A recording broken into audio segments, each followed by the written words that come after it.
The battle of Palasi. इस पलासी के बाद कंपनी को बंगाल के नवाबों से कितना धन मिला, थोड़ा उसका आइडिया ले लीजिए।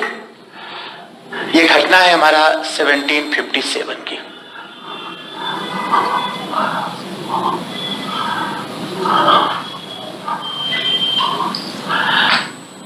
£2,75,000 पाउंड ये पैसा मिला था ईस्ट इंडिया कंपनी के सैनिकों को बांटने के लिए, मतलब जिसने इसमें भाग लिया था।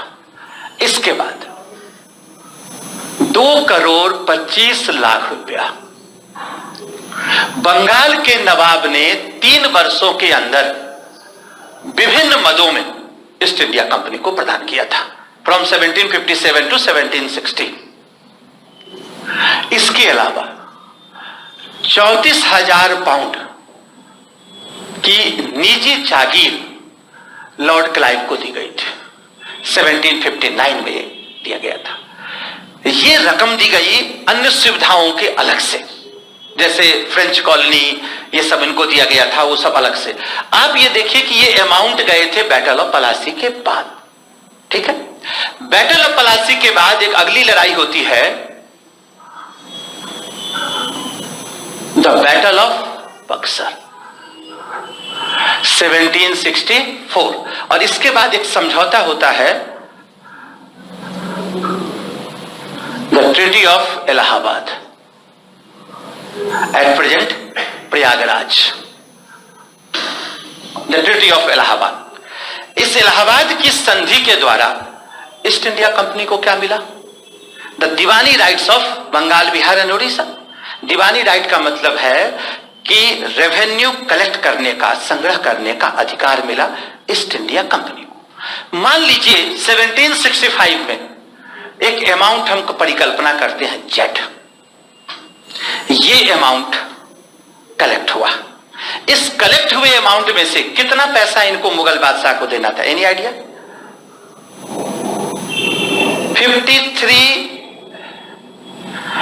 53 lakhs पर एनम फॉर निजामत राइट।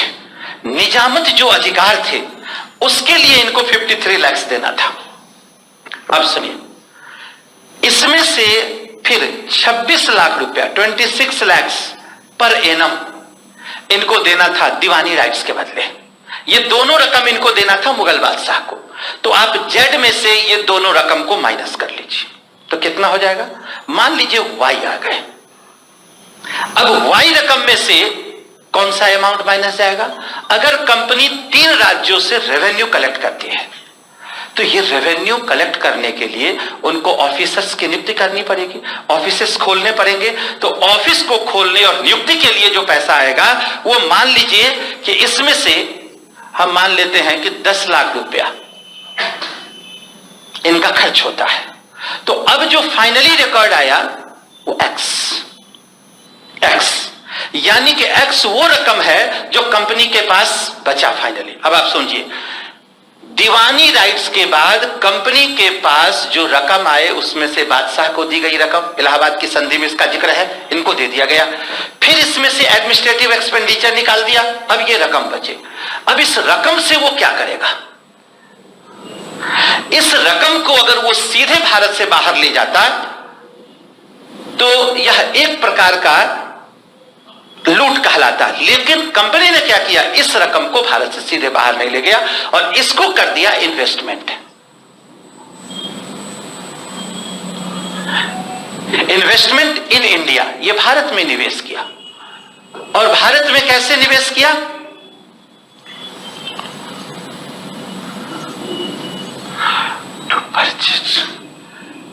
To purchase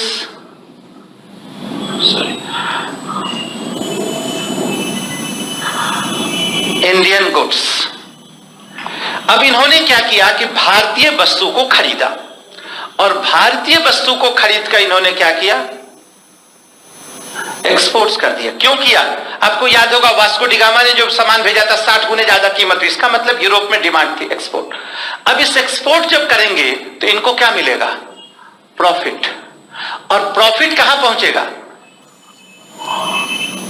Britain. इस प्रॉफिट का एक हिस्सा किसको मिलेगा? ब्रिटिश गवर्नमेंट को, डिफरेंट प्रकार के टैक्स के द्वारा। अब डिफरेंट यही नहीं, बल्कि 1765 में जब इनको दीवानी राइट मिले तो 67 में 4 लाख रुपया, 4 लाख पाउंड की रकम क्राउन ने फिक्स किया था कि इतना पैसा आपको हमें देना है। अब आप देखिए, यहां ब्रिटिश गवर्नमेंट को मिले और जो बच गए पैसा वो ईस्ट इंडिया कंपनी के जो शेयर होल्डर्स थे इसमें बांट दिए गए। जो नेट प्रॉफिट थे वो ईस्ट इंडिया कंपनी के शेयर होल्डर को मिल गए। अब आप समझिए, पैसा यहां था और इस प्रकार यहां गया। इसमें आप ये बताइए कि इसमें ड्रेन कहां है? इसी को दादा भाई नौरोजी ने कहा कि ड्रेन ऑफ वेल्थ, धन का निष्कासन। अब आप लोगों में कोई बताइए कि जो पैसा मिला उसको इन्वेस्टमेंट किया। पूंजीवादी व्यवस्था कहती है कि जो निवेश करेगा उसी को प्रॉफिट मिलेगा, जो इंटरप्रेन्योर होगा वही प्रॉफिट का हकदार होगा, जो रिस्क नहीं लिया वो प्रॉफिट का हकदार नहीं है। इसमें लूट कहां है? इसमें निष्कासन कहां है? इंडिया का पैसा इंडिया में सामान खरीद रहे, जो सामान खरीदा गया वो इंडियन, जो धन लाया गया वो इंडियन, और ये पैसा प्रॉफिट कहां बट रहा है? ब्रिटेन में।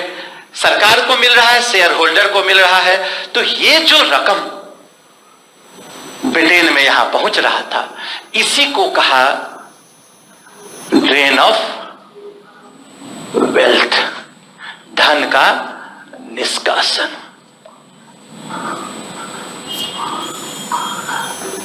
यही है धन का निष्कासन। भारत का पैसा, अब देखिए यहां पर ये जो रकम आई थी, ये भी रकम भारतीय वस्तु को खरीद कर भेजा गया था, लेकिन ये तो गिफ्ट के तौर पर या लूट का माल था। यहां से एक ऑथराइज्ड चैनल बन गया और एक सोफिस्टिकेटेड चैनल से भारत का पैसा बाहर चला गया और हमें इस लूट का एहसास तक नहीं हुआ। नादिर शाह ने अटैक किया, दिल्ली को लूटा तो हमें लगा कि उसने लूटा, लेकिन ये लूटे तो हमें पता ही नहीं चला कि कैसे लूट लिया। Because they were gentleman of Europe, ये यूरोप के जेंटलमैन थे और इनके लूटने का तरीका इतना सोफिस्टिकेटेड था कि हमें पता नहीं चल पाया। अब ये एक्स रकम कितनी हो सकती है, इसको थोड़ा सा हम लोग देख ले, ये कितनी रकम। तो दादा भाई नौरोजी ने सबसे पहले एक आर्टिकल लिखा था 1867 में, इंग्लैंड डेब्ट टू इंडिया। दूसरी आर्टिकल 1870 में आई थी, the wants and means of India. तीसरी आर्टिकल उनकी आई थी 1872 में, on the commerce of India. 3 article आए। आगे चलकर फाइनली उन्होंने एक बुक फॉर्म में इसको लाया, poverty and un British rule in India, जो लंदन से 1901 में प्रकाशित हुई थी।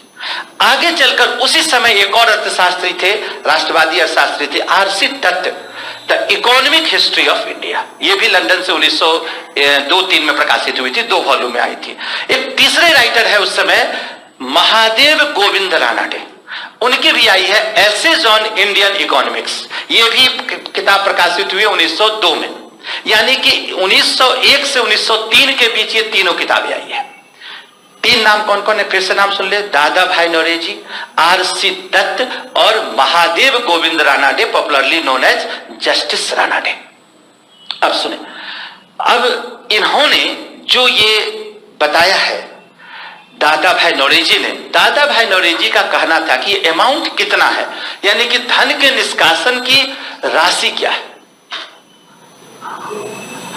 धन के निष्कासन की राशि।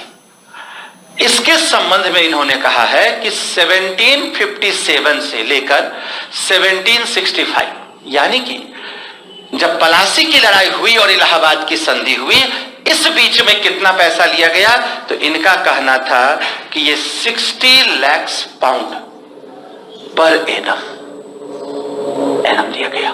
और फिर 1765 टू 1770 के बीच ये रकम है 40 लाख पाउंड पर एनम,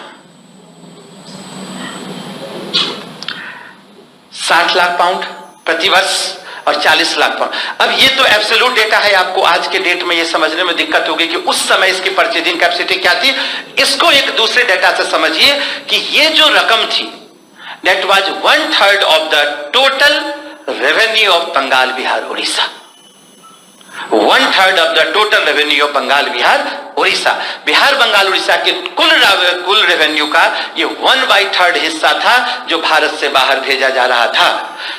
जब इन्होंने पलासी की लड़ाई जीती और बैटल ऑफ बक्सर के बाद इलाहाबाद की संधि की, इसके बाद इनको भारत में कभी बुलियन लाने की जरूरत नहीं पड़ी, कभी बुलियन लाने की जरूरत नहीं पड़ी। तो भारत जो बुलियन आ रहा था वो बंद हो गया। इसके पहले भारत में बुलियन आ रहे थे, अब भारत का बुलियन भारत से बाहर जा रहा है और इस सोफिस्टिकेटेड चैनल के तहत इसको बाहर कर दिया गया।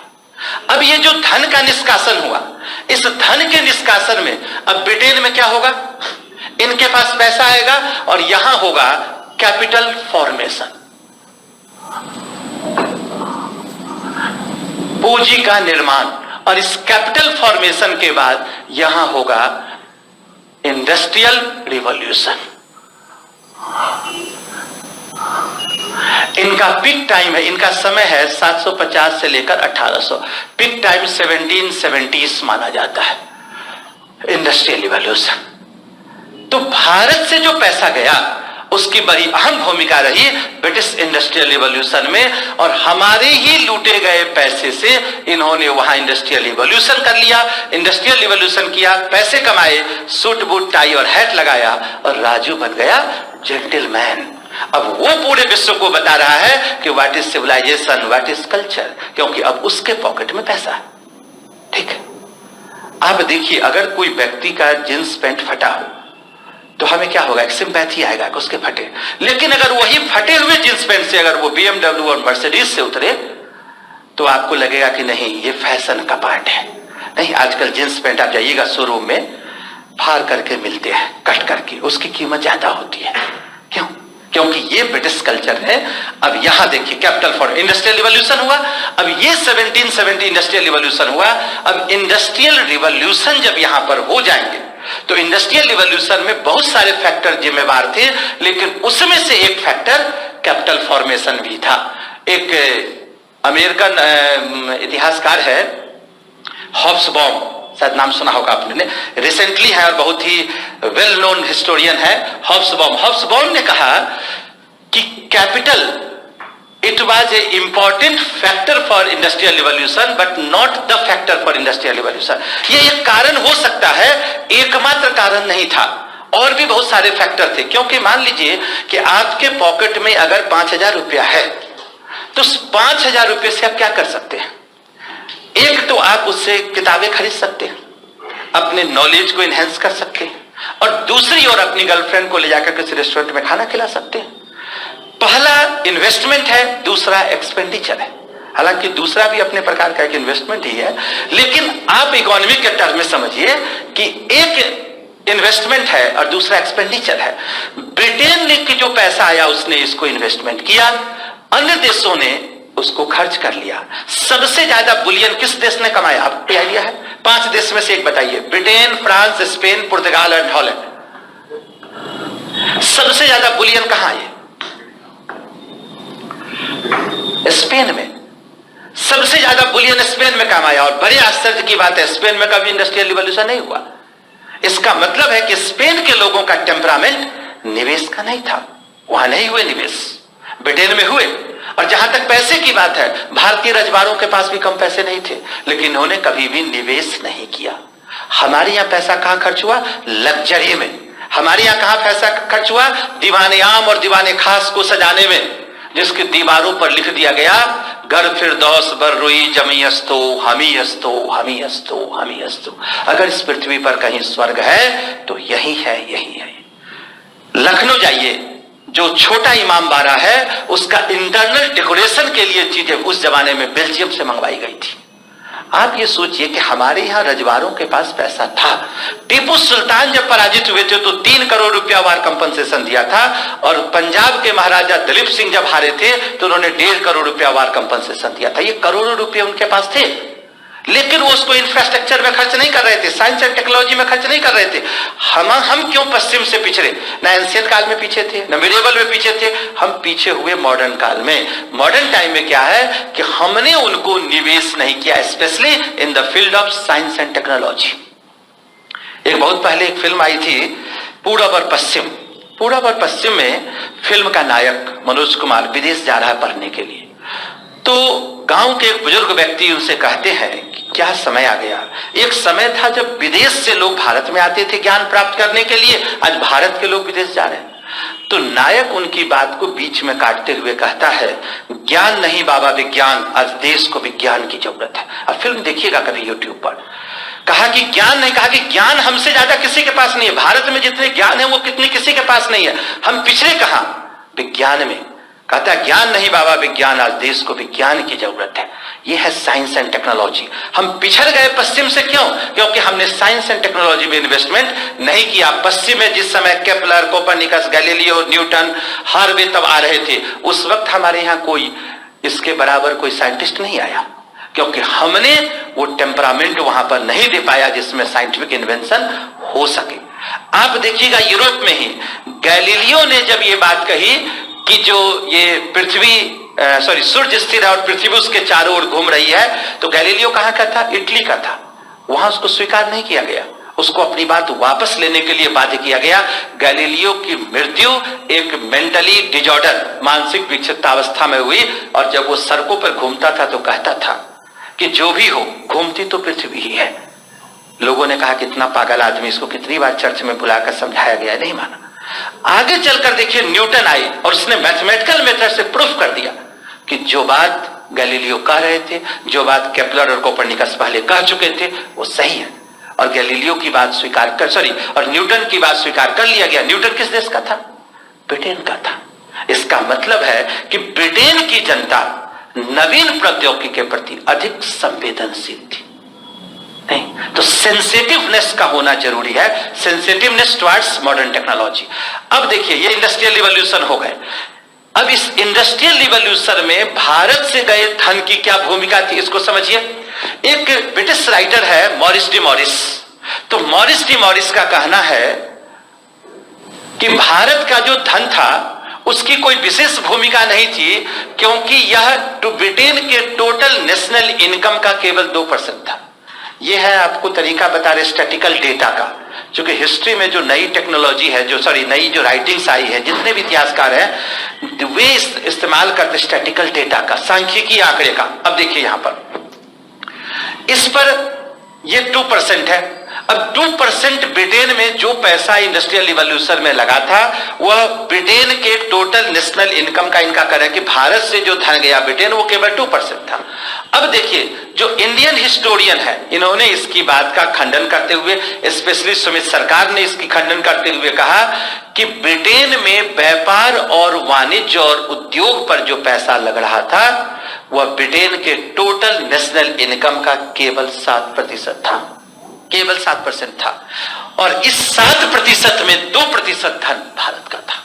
यानी कि ब्रिटेन में जिस पूंजी से औद्योगिक क्रांति हुई उस पूंजी का लगभग 1/3 पैसा भारत से गया हुआ धन था। इसका मतलब है कि भारत से गए धन ने ब्रिटिश औद्योगिक क्रांति में अहम भूमिका निभाई, और इसी को दादा भाई नौरोजी ने धन का निष्कासन कहा। तो आप एक बात समझ जाइए कि पूंजीवाद के इस प्रथम दौर में जो हमने कहा कॉमर्शियल कैपिटलिज्म, ब्रिटेन का चाइना में जो जा रहा था बुलियन वो समाप्त हो गया, और ब्रिटेन का जो भारत में बुलियन जा रहा था वो समाप्त हो गया। 1757 के बाद ब्रिटेन से कभी कोई बुलियन भारत नहीं आए। ये प्रथम चरण हमारा पूरा हुआ। इस प्रथम चरण में आप देखेंगे कि ब्रिटेन उतनी ही लड़ाई लड़ता है जितनी लड़ाई की जरूरत इनको भारत में थी, यानी कि बंगाल के साथ और अपने पश्चिमी यूरोपीय कंपनियों के साथ। आधे घंटे और कम से कम कंक्लूड करते हैं इसको। नहीं एक्चुअली क्या है ना कि पढ़ाना हमारा प्रोफेशन है, हम तो पढ़ाते रहते हैं पूरे दिन भर, और आप लोगों का प्रोफेशन तो है नहीं पढ़ना, तो थोड़ा सा दिक्कत हो रही होगी। आधे घंटे और रुकिए, आधे घंटे में इसको कंक्लूड, 4 से एक और है तो हम आधे घंटे में कंक्लूड कर देते हैं, ठीक है।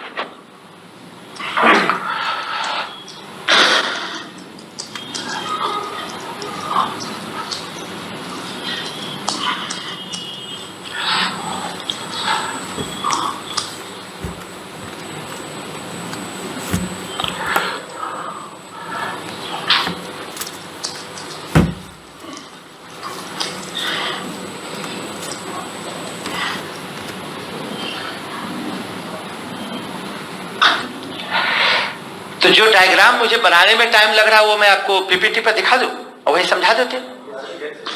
अब आप देखिए, जो इंडस्ट्रियल कैपिटलिज्म है उसका समय है 1813 टू 1858। अब अभी मैंने कहा कि ब्रिटेन में इंडस्ट्रियल रिवॉल्यूशन हुए, इंडस्ट्रियल रिवॉल्यूशन होगा तो वहां एक नया वर्ग उभरेगा, वो वर्ग कहलाएगा capitalist class. Capitalist class industrial revolution के पहले भी थे, इंडस्ट्रियल रिवॉल्यूशन के बाद भी आएंगे।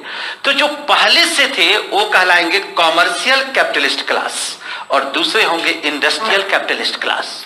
वाणिज्यिक पूंजीपति वर्ग और औद्योगिक पूंजीपति वर्ग, इन दोनों का इंटरेस्ट क्लैश करेगा। क्यों करेगा? क्योंकि वाणिज्यिक पूंजीपति वर्ग के लोग चाहेंगे कि जो ट्रेड मोनोपोली है वो कंटिन्यू रहे, और जो इंडस्ट्रियल कैपिटलिज्म के लोग होंगे, कैपिटलिस्ट क्लास होंगे, वो चाहेंगे ट्रेड मोनोपोली समाप्त हो। क्यों समाप्त हो? क्योंकि ये लोग अपने प्रोडक्ट को भारतीय बाजार में सीधा लॉन्च करना चाहते थे, जबकि ईस्ट इंडिया कंपनी को व्यापारिक एकाधिकार मिला हुआ था। तो इन दोनों की लॉबी संसद में आमने सामने आ गई और फाइनली क्या हुआ कि इन दोनों के बीच एक मिनट, नेक्स्ट पेज आप आ जाएंगे। एक मिनट,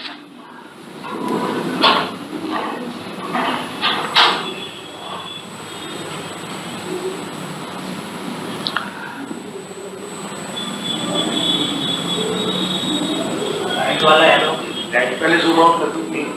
वो जूम किया हुआ जूम, एक कोई आ जाए ना, एक एक्सपर्ट आ जाए, आप बदलते रहें, हम तुरंत बता देते हैं। केवल आपको इसको स्लाइड करते जाइए आगे।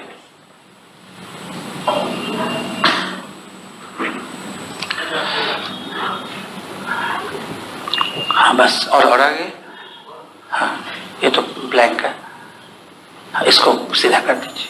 आप इनको चेयर दे दीजिए, यहीं बैठ जाएंगे, आप इसी को कर दें, मैं आपको समझा देता हूं। ये देखिए, अब ये वह वर्ग था जिनका व्यापार वाणिज्य में पैसा लगा था, ये वह वर्ग था जिसका इंडस्ट्रीज में पैसा लगा था। ये क्या चाहते थे? To continue the trade monopoly of East India Company. ये चाहेंगे कि ट्रेड मोनोपोली समाप्त किया जाए। इन दोनों के बीच संघर्ष होगा। ब्रिटेन में कभी भी क्रांति नहीं हुई, और एक बार क्रांति भी हुई तो वो ब्लडलेस रिवॉल्यूशन हो गया, क्योंकि ब्रिटेन हमेशा पार्लियामेंट्री रिफॉर्म्स के द्वारा इस चीजों को समाप्त कर देता। अल्टीमेटली क्या हुआ? 1813 का चार्टर एक्ट आया and the trade monopoly of East India Company was abolished except exceptions. अपवादों को छोड़कर ट्रेड मोनोपोली समाप्त कर दिए गए। दो अपवाद क्या थे? चीन के साथ व्यापार और चाय का व्यापार। इन दोनों व्यापार को अपवाद में छोड़ दिया गया। आखिर चार्टर एक्ट ऑफ 1833 के बाद 33 के द्वारा इन दोनों अपवादों को भी समाप्त कर दिया गया, और इस प्रकार ईस्ट इंडिया कंपनी के व्यापारिक एकाधिकार समाप्त हो गए। तो अब आप ये देखिए कि हमने इंडस्ट्रियल कैपिटलिज्म का टाइम क्या दिखा है? 1813। ये 13 का डेट कहां से आया? ये आया है कि जब ईस्ट इंडिया कंपनी के व्यापारिक एकाधिकार समाप्त कर दिए गए। नेक्स्ट, समाप्त कर दिए गए। नेक्स्ट आ जाइए। अब इस दौर में, इसको भी हटा दें, इसी दौर में आप देखेंगे कि इनकी पॉलिसी क्या होगी। हाँ, इसी को इनकी पॉलिसी क्या होगी? तो इनकी पॉलिसी होगी अब लेजिस्फेयर इकोनॉमी। अब ये लेजिस्फेयर इकोनॉमी का टर्म है, इसको समझ जाए कि फ्रांस के एक विदेश मंत्री थे कोलबर्ट, और कोलबर्ट ने अपने लाइंस एक जगह, लाइंस के व्यापारियों की एक सभा बुलाई और उनसे पूछा कि what can I do for the betterment of your trade and commerce. मैं आपके व्यापार और वाणिज्य के विकास के लिए क्या कर सकता हूं? तो एक प्रतिनिधि खड़ा हुआ और बोला, लेजिस नॉन्स faire, it is a French term, it means leave us to do it. Leave us to do it in simple English, minimum interference of the government in the economic matter. आर्थिक मामलों में सरकार की कम से कम भागीदारी। इसी में से नॉन शब्द हटाकर आगे चलकर लेजिस्फेयर एक इकोनॉमिक टर्म बना जिसका अर्थ होता अहस्तक्षेप की नीति। इसको इंग्लिश में कहते हैं फ्री ट्रेड यानी कि मुक्त व्यापार। तो 1813 और 1833 के चार्टर के पीछे किस फिलॉसफी का हाथ था? तो वो फिलॉसफी थी लेजिस्फेयर की। और इसी लेजिस्फेयर के कारण अब भारत का व्यापार इनके लिए खोल दिया गया और भारतीय बाजार में ब्रिटिश वस्तुएं भर दी गई।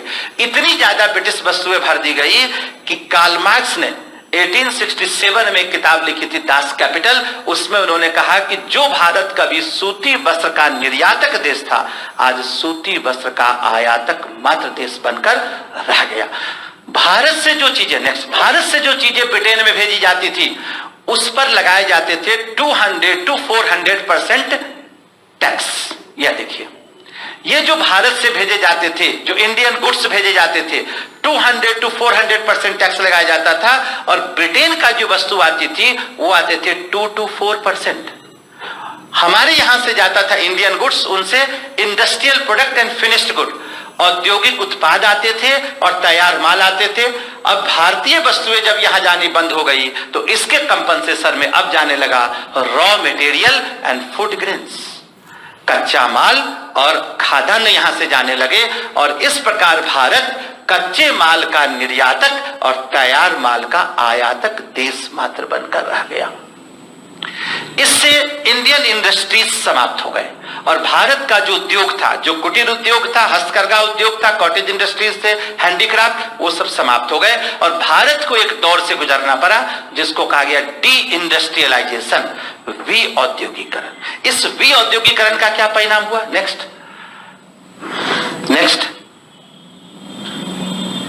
और आगे बढ़े,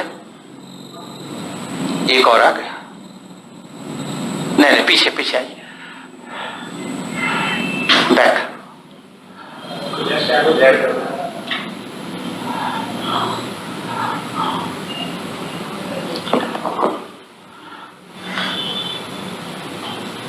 हाँ, इसी को फुल फॉर्म दिखाइए। अब देखिए यहां पर the process of deindustrialisation, विऔद्योगीकरण की प्रक्रिया होगी। अगर विऔद्योगीकरण होगा तो इसका मतलब है कि भारत में जो क्राफ्टमैन थे, अर्थात जो कारीगर थे, दस्तकार थे, शिल्पी थे, वो हो जाएंगे अनएम्प्लॉयड, बेरोजगार। ये बेरोजगार हो जाएंगे तो कहां जाएंगे? ये जाएंगे एग्रीकल्चर सेक्टर की। ब्रिटेन में जब क्राफ्टमैन बेरोजगार हुआ था तो वो गया था इंडस्ट्रियल सेक्टर की। क्यों गया? क्योंकि उसके ठीक समानांतर वहां पर औद्योगिकरण की प्रक्रिया चल रही थी, तो उनके यहां अनएम्प्लॉयमेंट की समस्या नहीं आई। भारत में मॉडर्न इंडस्ट्रीज का विकास नहीं हो रहा था, बल्कि उसके बदले जो उद्योग थे वो भी विनाश हो गए। तो ये कहां चले गए? एग्रीकल्चर सेक्टर की ओर। और यहां जाने पर व्यक्ति और भूमि का अनुपात टूट गया, भूमि उतनी ही रही, व्यक्ति ज्यादा हो गए। जब व्यक्ति ज्यादा हो जाएंगे तो प्रोडक्टिविटी कम हो जाएगी, लो प्रोडक्टिविटी हो जाएंगे। प्रोडक्टिविटी क्या है? The rate of production is called productivity. उत्पादकता कम हो जाएगी। जब उत्पादकता कम होगी तो हमारी आय कम हो जाएगी, लो इनकम कम होगी तो लो सेविंग, हमारी बचत, और बचत कम होंगे तो निवेश कम होगा, निवेश कम होगा तो प्रोडक्शन कम होगा, फिर अनएम्प्लॉयमेंट जनरेट होगा और धीरे धीरे एक सर्किल बन जाएगा और भारतीय इसके बीच में घिर जाएंगे, जिसको इकोनॉमी में कहा गया विशियस सर्किल ऑफ पॉवर्टी, गरीबी का दुष्चक्र। ये गरीबी का दुष्चक्र ऐसा है कि माना जाता है कि भारत के अधिकांश लोग इसी गरीबी के दुष्चक्र में रहते हैं। और आप देखेंगे कि 95% लोग, जैसे रनवे पर जब फ्लाइट चलती है ना, तो आप देखेंगे कि जो दौड़ती है इसको रनवे, जहां से उठती है इसको टेक ऑफ कहते हैं। 95% को जीवन में टेक ऑफ का तो मौका ही नहीं मिलता, वो इसी रनवे पे अपनी जिंदगी दौड़ते रह जाते हैं रोटी कपड़ा और मकान के चक्कर में। और तभी गर्लफ्रेंड कहती है क्या, तेरे 2 टकिए की नौकरी में मेरा लाखों का सावन जाए हाय। तो ये आप देख लीजिए, टेक ऑफ नहीं हुआ। अब ये जो सर्किल में घिरेगा गरीबी के दुष्चक्र में, अब देखिए क्या होगा। फ्रांस में ऐसी स्थिति आई थी, तो फ्रांस के एक फिलोसोफर थे रूसो ने किताब लिखी सोशल कॉन्ट्रैक्ट। इसमें उन्होंने लिखा कि man was born free but everywhere he is in chains. मनुष्य स्वतंत्र जन्मा है लेकिन वो वो सर्वत्र जंजीरों से जकड़ा हुआ है। ये कैसी जंजीर थी? उन्होंने कहा कि जो जंजीर घेर रही है उसको तुम तोड़ डालो। रूसों के कहने पर इस जंजीर को तोड़ दिया फ्रांसीसी लोगों ने, फ्रांस में क्रांति हो गई। इसके 100 साल के बाद कार्ल मार्क्स आए, उन्होंने कम्युनिस्ट मैनिफेस्टो जारी किया था 1848 में। उसमें लिखा कि workers of the world unite, you have nothing to lose but change. विश्व के मजदूरों एक हो जाओ, तुम्हें खोने के लिए कुछ नहीं है सिवाय बंधनों के। उसने भी कहा कि बंधन तोड़ डालो, रूस की जनता ने तोड़ दिया, रूस में क्रांति हो गई। लेकिन भारत में 19वीं शताब्दी में ऐसा कोई फिलोसफर नहीं आया। भारतीय किसानों ने खुद ही इस बंधन को तोड़ने का प्रयास किया, और इस बंधन को तोड़ने का प्रयास ही द रिवोल्ट ऑफ 1857 है, 1857 का विद्रोह है। वहां फिलोसफर थे, मार्गदर्शन मिला, अंजाम तक पहुंचे। हमारे यहाँ फिलोसफर नहीं थे, मार्गदर्शन नहीं मिला, तो ये अभिमन्यु की तरह चक्रव्यूह में फंस गए और अंततः मारे गए। तो 1857 के विद्रोह की असफलता की एक बड़ी वजह यह थी कि इनको ये तो पता था कि सिस्टम को तोड़ना है, लेकिन इसके विकल्प में कौन सिस्टम लाना है, ऐसा कोई विजन इनके पास नहीं था। ऐसा कोई विजन नहीं था। शायद हो सकता है इसी सब कारण से इस संस्थान का नाम भी शायद विजन रखा गया हो, छात्रों में नया विजन देने के लिए। तो आप ये देखिए, ये चक्रव्यूह में तो 1857 का जो विद्रोह है वह कुछ नहीं, ब्रिटिश आर्थिक व्यवस्था के खिलाफ एक विद्रोह है।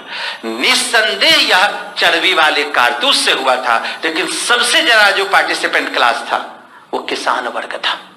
किसान इसलिए था क्योंकि यही इस गरीबी के दुष्चक्र को तोड़ना चाहता था। और 1857 के विद्रोह के बाद एक काम तो ये हुए कि 1857 के विद्रोह के बाद कि भारत में मुगल बादशाहत का अंत हो गया, ईस्ट इंडिया कंपनी के शासन का अंत हो गया, और भारत पर सीधे क्राउन का शासन स्थापित हो गया।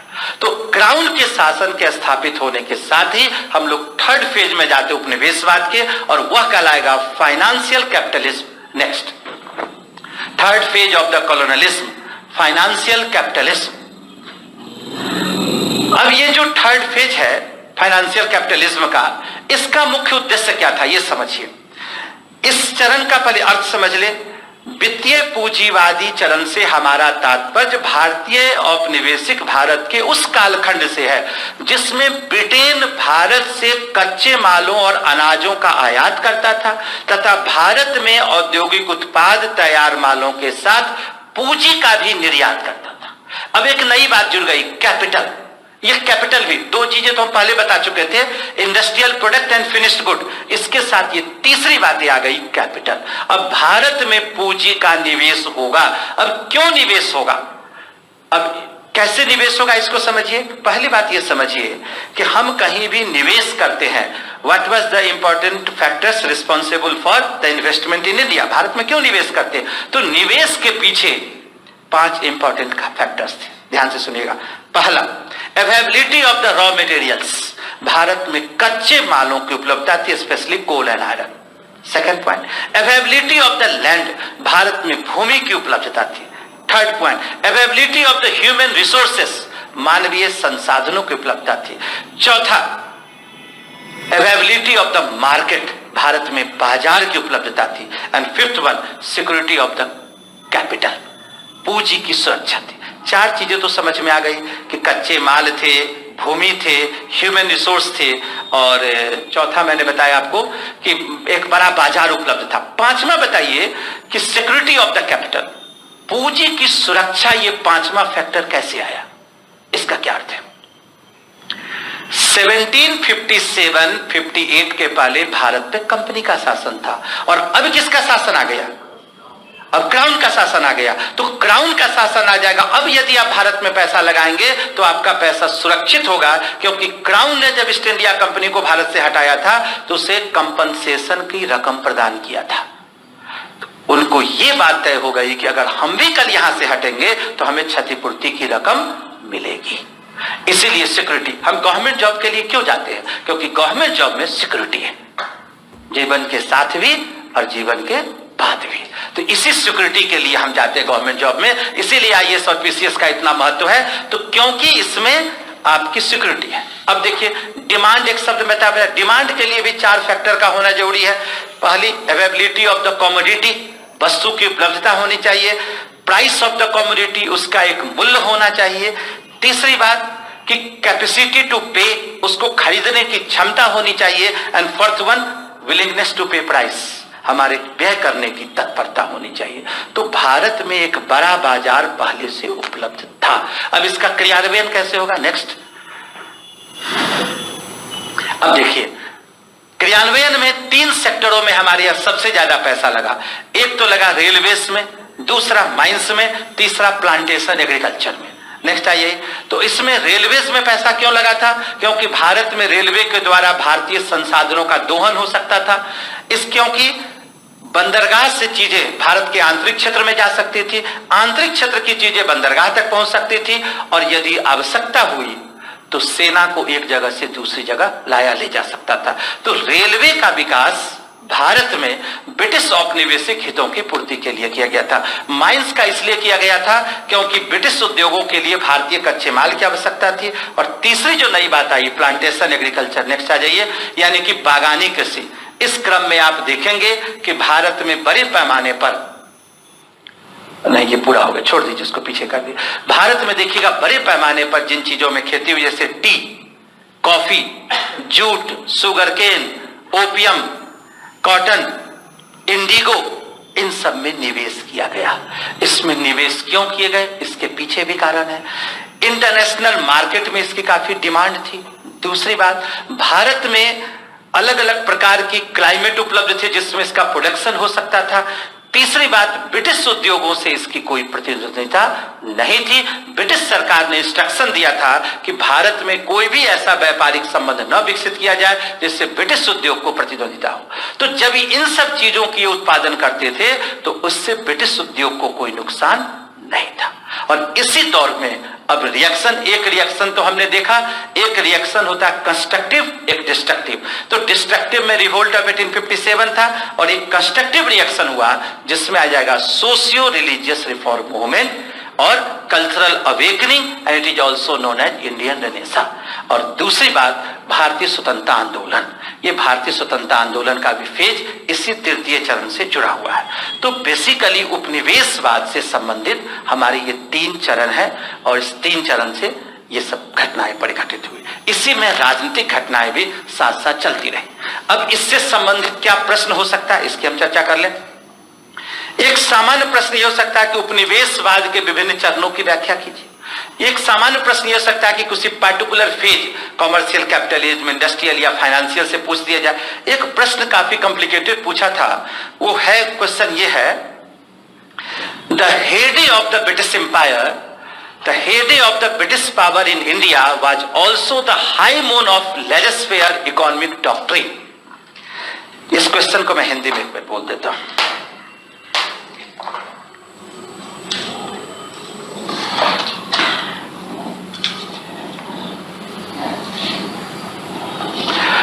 ये क्वेश्चन है, भारत में ब्रिटिश शक्ति का प्रचंड दिवस और हस्तक्षेप के आर्थिक सिद्धांत की प्रखर दोपहरी भी थी।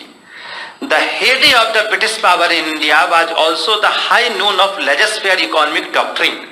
थोड़ा इस क्वेश्चन को देखिए, क्या कहना यह चाह रहा है। आप सबसे पहले देखिए कि भारत में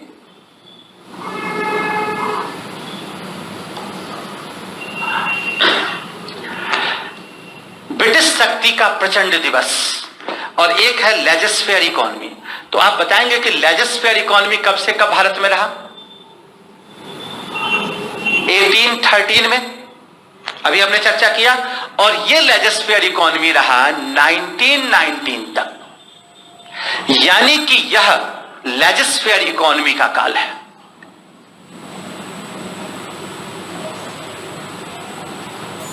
ये लेजर-फेयर इकोनॉमी का काल है 1919। अब यहां से वहां तक आप देखिए कि ये वही टाइम है जिस समय ब्रिटिश सत्ता का भारत में चरमोत्कर्ष था। भारत में ब्रिटिश शक्ति का प्रचंड दिवस,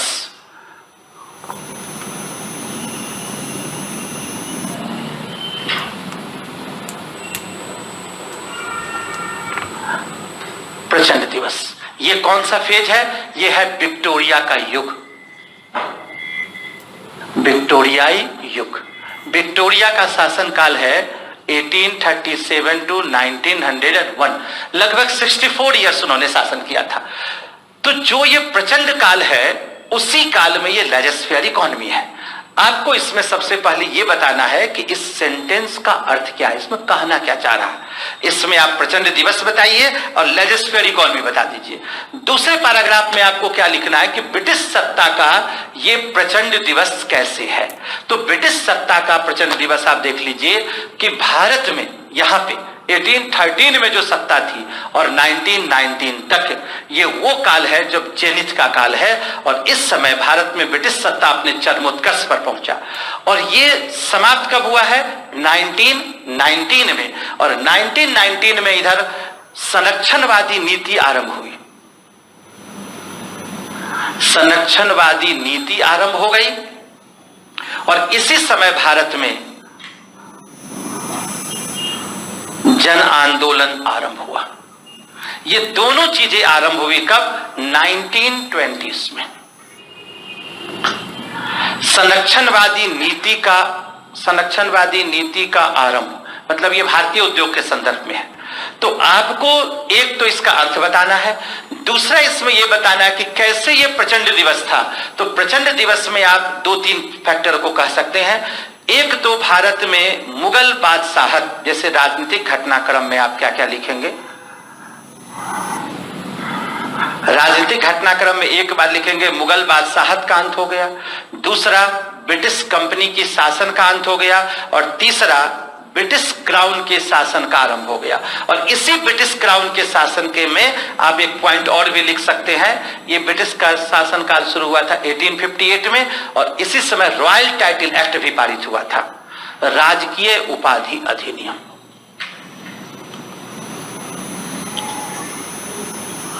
ये हुए थे 1876 में। ये राजकीय उपाधि अधिनियम के द्वारा भारत के जितने रजवाड़े थे, इन सभी रजवाड़े के ऊपर ब्रिटिश पैरामाउंसी स्थापित कर दिया गया था। पैरामाउंसी मतलब सर्वोच्च सत्ता। ये सर्वोच्च सत्ता इन पर स्थापित कर दिया गया था। यहां तक कि इन रजवाड़ों को क्या प्रोटोकॉल होगा, कितने तोप की सलामी दी जाएगी, कौन सी उपाधि दी जाएगी, ये सब ब्रिटिश क्राउन तय करेगा। मतलब ये 1858 के पहले जो अधिकार मुगल बादशाह को थे, वे सब के सब ब्रिटिश क्राउन को ट्रांसफर हो गए। तो राजनीतिक घटनाक्रम, और दूसरी ओर आप आर्थिक घटनाक्रम की चर्चा करेंगे। और आर्थिक घटनाक्रम में लेजिस्लेटिव इकोनॉमी में एक बात लिखेंगे कि ब्रिटेन के लिए भारत, ये भारत क्या बन गया? कच्चे मालों का निर्यातक और तैयार मालों का आयातक। और लास्ट में आप इसमें एक चीज जोड़ेंगे, जो बागानी कृषि हुई थी, इसमें भी जो प्रॉफिट था, लाभ था, वो सब के सब ब्रिटेन वाले को मिल गए, भारत को नाम मात्र का ही इसका लाभ मिला। मतलब एक पैराग्राफ हम इंट्रोडक्शन दे देंगे, दूसरे में राजनीतिक घटनाक्रम लिख देंगे, तीसरे में आर्थिक घटनाक्रम लिखेंगे, चौथे पैराग्राफ में इसको कंक्लूड कर देंगे। तो अगर 200 शब्द के अगर आंसर है तो 50-50 शब्द हम चारों में डाल सकते हैं। अभी लास्ट ईयर जितने भी क्वेश्चन आए 150 का पूछा, तो 150 में तब आप उसी को 50-50 शब्द में ही, या फिर उसको 40-40 शब्द करके आप इसको लिख सकते हैं, 35 एवरेज लिख सकते हैं। क्योंकि अभी लगातार ट्रेंड चेंज हो रहा है, कभी देखेंगे 200 वर्ड्स, कभी 250 वर्ड्स, 150 वर्ड, लास्ट ईयर 150 पूछा। तो ये अगर क्वेश्चन को आप समझ जाएंगे, एक बार जब आप ये लेजिस्लेटिव इकोनॉमी और ये सब चीजों को समझेंगे, इनिशियली हमें लगता है कि इन सब चीजों की हमें आवश्यकता नहीं है, लेकिन अगर आप एक बार मॉडर्न इंडिया को कंसेप्चुअली समझ जाएंगे तो राजनीतिक घटनाक्रम को बड़े आराम से उसमें देकर समझ सकते हैं। हमारा जो पढ़ाने का मेनली तरीका है वो ये है कि हम पहले कॉन्सेप्ट रख देते हैं और कॉन्सेप्ट पे घटनाओं को डाल देते हैं। तो अगर एक बेसिक स्ट्रक्चर हमारे पास है तो कभी भी मॉडर्न इंडिया हमारे लिए एक बर्डन नहीं होगा। और मॉडर्न इंडिया का महत्व यह है कि प्रीलिम्स में भी है, मेंस में भी है, और इसकी कहीं ना कहीं भूमिका हमारे यहाँ इंटरव्यू अन्य चीजों में आएंगे। क्योंकि किसी भी चीज के बैकग्राउंड में जाएंगे तो मॉडर्न इंडिया आपके सामने आ जाएगा। तो उपनिवेशवाद को इस प्रकार से हमने सामने रखा है। और आप लोगों को क्या करना है, आप लोगों को जब भी कोई टॉपिक पढ़ें तो सबसे पहले आपके पास होना चाहिए सिलेबस, किस टॉपिक में है क्या। आप जब आए क्लास में तो हमेशा टॉपिक इंटरनेट पर अवेलेबल है, आप वहां से डाउनलोड कर सकते हैं, अगर नहीं है तो आप हमसे लेकर जेरॉक्स करा सकते हैं। दूसरा काम आपको क्या करना है कि प्रीवियस ईयर के क्वेश्चंस जितने भी हैं वो सब आपके पास होने चाहिए, कि बंगाल से related, Maratha, Mysore, Punjab, economy, socioreligious reform movement, revolt of 1857, जितने टॉपिक है इस सब के क्वेश्चंस आपके पास होने चाहिए, क्योंकि आप तभी जज पढ़ पाएंगे कि आपका प्रिपरेशन क्या है। बिल्कुल ब्लैंक में नहीं तैरना है। फिर उसके बाद जितने भी क्लास होंगे उस सब का स्ट्रक्चर आपको पहले दे दिया जाएगा कि पर डे कौन सी क्लास में कौन से टॉपिक को मैं डील करूंगा। जैसे मॉडर्न इंडिया है तो किस दिन कौन सा टॉपिक होगा ये पहले से आपको दिया रहेगा। आप इसको पढ़ कर आएंगे तो क्लास का स्टैंडर्ड हाई होगा। वैसे मैं यही चाहूंगा कि आप न पढ़ कर आए, हमारी जब पढ़ कर आएंगे तो हमसे कोई ऐसा भी सवाल पूछ सकते जो मुझे ना आता हो, लेकिन फिर भी मैं अपने ऊपर रिस्क लेकर आपसे कह रहा हूं कि आप पढ़ कर आएंगे। जितना पढ़ कर आएंगे क्लास का स्तर उतना अच्छा होगा। नहीं, और खासकर हिंदी माध्यम के छात्रों में देखता हूं कि जब कोई सवाल पूछते हैं और शिक्षक नहीं बता पाता तो हमारे अंदर एक गर्व की अनुभूति होती है। तो आप उसके लिए क्लास ना आए, कुछ जानने के लिए आया करें। इसके अलावा जो भी टॉपिक हम आपको पढ़ाएंगे, जैसे अभी मैंने ब्रिटिश इकोनॉमी का स्ट्रक्चर बताया, इस ब्रिटिश इकोनॉमी के स्ट्रक्चर से रिलेटेड ये नोट्स हम आपको प्रोवाइड करा देंगे और ये संस्थान के माध्यम से आपके पास चला जाएगा। इसमें जितने भी बेसिक चीजें हैं, चाहे कंसेप्ट हो, डेटा हो, सब इसमें उपलब्ध है। इसी प्रकार से हर टॉपिक वाइज हमारे पास उपलब्ध है, तो आप इसको संस्थान से प्राप्त कर लीजिएगा। बाकी अब आप बताएं, ये तो वन वे ट्रैफिक चल रहा था। अब बताइएगा आपके मन में इतिहास जब पढ़ते हैं तो क्या समस्याएं आती है। हम आपसे ये जानना चाहते हैं लास्ट में, अंतिम सवाल के रूप में, आपको क्या समस्या आती है इतिहास में। जो कंसेप्चुअल चीजें हमने आपसे डिस्कस किया, आप कंफर्टेबल फील किए? नहीं, या हड़प्पा की लंबाई चौड़ाई बताता तो ज्यादा खुश हो जाते। कई बार बच्चे को लगता है ना कि सर तो पूरा पढ़ाया लेकिन कुछ बताया नहीं, कुछ 2-4 पेज है। तो शुरुआत के 2-4 क्लास कंसेप्चुअल ही चलेगा। इसके बाद धीरे धीरे जैसे आप फेमिलियर होते जाएंगे आपको टॉपिक पता चलेगा। बहुत बहुत धन्यवाद आप लोगों का, अपनी बात इतनी शांतिपूर्वक सुनी। ठीक है, ऑल द बेस्ट और नव वर्ष मंगलमय हो। आप सबके उज्जवल भविष्य की कामनाओं के साथ आज का क्लास यही समाप्त करते हैं।